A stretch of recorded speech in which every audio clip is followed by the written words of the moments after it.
स्वागत है आपका एक ऐसे चैनल पे जो बनाया गया हो सिर्फ और सिर्फ स्टोरीज के लिए। स्टोरीज हमारी लाइफ में एक बहुत बड़ा पार्ट ऐड करती हैं।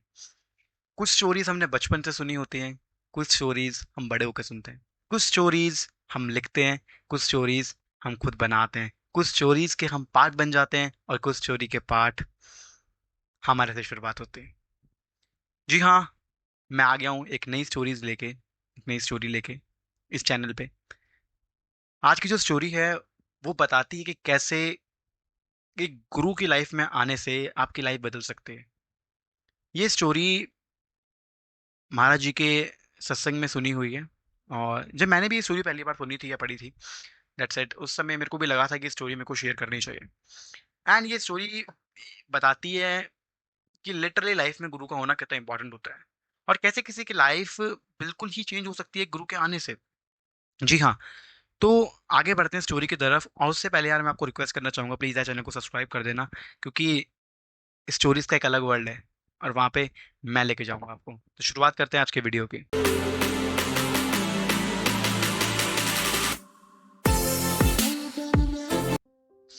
तो चतुर्भुज जी महाराज के यहाँ पे सत्संग चल रहा था, और सत्संग में उन्होंने बताया कि कैसे गुरु दक्षिणा लेने से, एक गुरु दीक्षा लेने से लाइफ बदल सकती है और उसके बाद आपका एक नया पुण्य जन्म होता है। ये स्टोरी, ये बात चल रही होती है।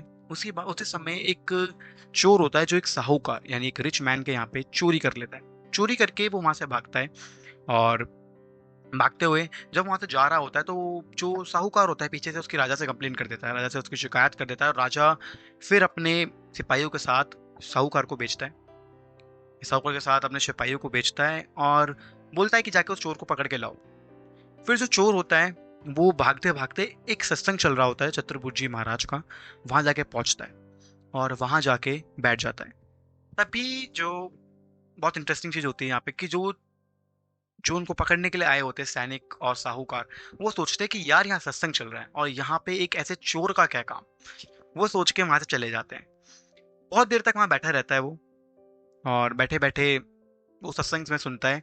तो चतुर्भुज जी महाराज वहां पे बताते हैं कि कैसे गुरु दक्षिणा लेने से किसी की जिंदगी बदल सकती है, और साथ ही साथ एक नया जन्म स्टार्ट हो जाता है। स्टोरी आगे बढ़ती है। चोर वहां पे बैठा ही होता है।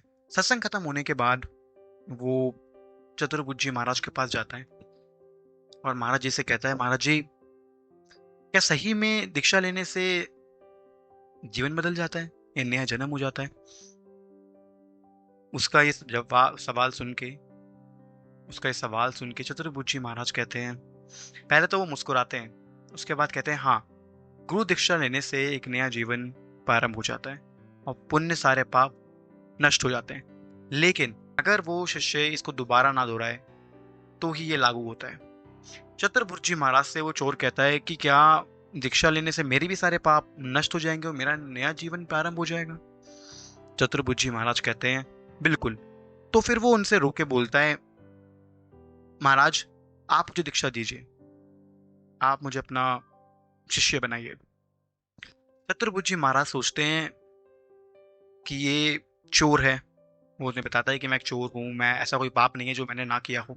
तो वो सोचते हैं कि ये ही असली हकदार है इस दीक्षा का। उसके बाद वो उसे दीक्षा देते हैं। चोर दीक्षा लेने के बाद एक उसका सर मुंडवा दिया जाता है, कंठी माला पहना दी जाती है, और एक साधु संत का भेष उसको धारण करा दिया जाता है।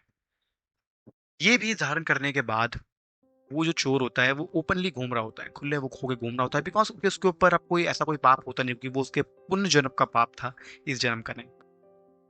इंटरेस्टिंग पार्ट आता है कि जब वो वहां घूम रहा होता है तो साहूकार उसे पकड़ लेता है और सैनिकों के साथ उसे पकड़ के महाराज के पास, राजा के पास ले जाया जाता है। राजा वहां पे जाता है, और राजा के पास जब वो पहुंचता है तो राजा उससे पूछता है, क्या तुमने चोरी करी, या तुमने ही चोरी की है, और ये क्या चोरी जो ये साहूकार कह रहा है क्या ये सच है? तो चोर कहता है कि जी महाराज, मैंने चोरी इस जन्म में तो नहीं करी। तो फिर जो साहूकार होता है वो बोलता है, नहीं महाराज, ये झूठ बोल रहा है, इसने चोरी इसी जन्म में की है, और चोरी इसने मेरे घर पे कल की है। यहाँ पे जन्म की बात कैसे आ गई? इसने चोरी कल करी है और आज ये साधु संत का भेष धारण कर लिया है, तो क्या इसकी चोरी मिट जाएगी? क्या ये चोर नहीं रहा? चोरी तो उसने मेरे यहाँ पे कल की है, तो इसका नया जन्म कैसे प्रारंभ हुआ? आगे ये बात चल ही रही होती है, तभी राजा उसकी परीक्षा लेने की बात करता है। परीक्षा कुछ इस तरीके की होती है कि उनको अपने हाथ के ऊपर एक पत्ता रखना होता है और धागा रखना होता है, और उसके ऊपर जो है लोहा रखा जाता है, गरम लोहा। अगर वो गरम लोहा जब उसके हाथ पे रखा जाता है, उससे बुलवाया जाता है कि मैंने चोरी नहीं करी, या फिर कुछ ऐसा सच बुलवाया जाता है। और जो वो पत्ता, जब धागा वो गल जाता है, यानी वो धागा जल जाता है और पत्ता है वो भी गल जाता है, और उसके बाद जो अगर उसके हाथ पे वो लोहा, गरम लोहा आता है, इसका मतलब वो झूठ बोल रहे हैं, और नहीं आता इसका मतलब उसने परीक्षा पास कर ली। तो यहाँ पे एक समय आ जाता है जब चतुर्भुज महाराज की जो बात थी कि नया जन्म प्रारंभ हो जाता है, उसकी सच्चाई की बात की जाए। चोर वो परीक्षा देने के लिए तैयार हो जाता है। वो परीक्षा देता है, यानी परीक्षा देते समय वो महाराज का ध्यान करता है कि महाराज ने जो बात कही थी, क्या वो सच है? आगे बढ़ते बढ़ते वो पत्ता उसके ऊपर रखा जाता है, धागा रखा जाता है, और उसके ऊपर एक गर्म लोहा भी रखा जाता है। दूसरे की बात ये होती है कि वो धागा गलता नहीं है, वो पत्ता गलता नहीं है, और लोहा उसको लगता नहीं है। इससे ये साबित होता है कि वो सच ही बोल रहा है। तो उसके बाद राजा कहता है कि इस साहूकार को सजा दी जाए और इसको फांसी पे चढ़ाया जाए, या फिर मौत की सजा दी जाए। भी जो चोर होता है वो कहता है, नहीं महाराज नहीं, इसे ऐसे सजा नहीं देनी चाहिए, क्योंकि ये भी सच ही बोल रहा है। मैंने चोरी की थी, लेकिन मैंने चोरी इस जन्म में नहीं करी। तो यहाँ पे बहुत सोचने वाली बात ये आती है कि इसने अगर चोरी की, और ये भी सच कह रहा है और वो भी सच कह रहा है, तो झूठ कौन कह रहा है, और दोनों में से किसका सच ज्यादा है? तो सच बात तो ये थी कि दोनों ही सच कह रहे थे। फिर चोर जो है सारी बात राजा को बताता है कि कैसे कैसे उसने महाराज जी से दीक्षा ली है, और कैसे उसका नया जन्म जो है वो प्रारंभ हुआ है, और वो आगे की तरफ अपनी जिंदगी में बढ़ा है। राजा ये बात सुन के काफी कोसा जाता है। उसके बाद वो चित्रबुद्धि महाराज के पास जाता है और उनसे बात करता है। ओके गाइस, तो ये जो स्टोरी है हमें यही बताती है कि कैसे किसी की लाइफ एक गुरु के आने से चेंज हो सकती है, और आपकी लाइफ में भी गुरु का होना कितना इंपॉर्टेंट है। And Guru can be your books, Guru can be your God, Guru can be anyone, you can be your गुरु। अगर आप सही रास्ते पे हो तो योर मदर कैन बी गुरु। की पहला जो शिष्य होते हैं अपनी माँ के ही होते हैं। माँ जो होती है वो पहला गुरु होते हैं, ऐसा इसका वर्णन कई जगह भी किया गया है। साथ ही साथ ऐसी वीडियोस आती रहेंगी। चैनल को सब्सक्राइब कर लो यार, रिडल ऑफ स्टोरीज।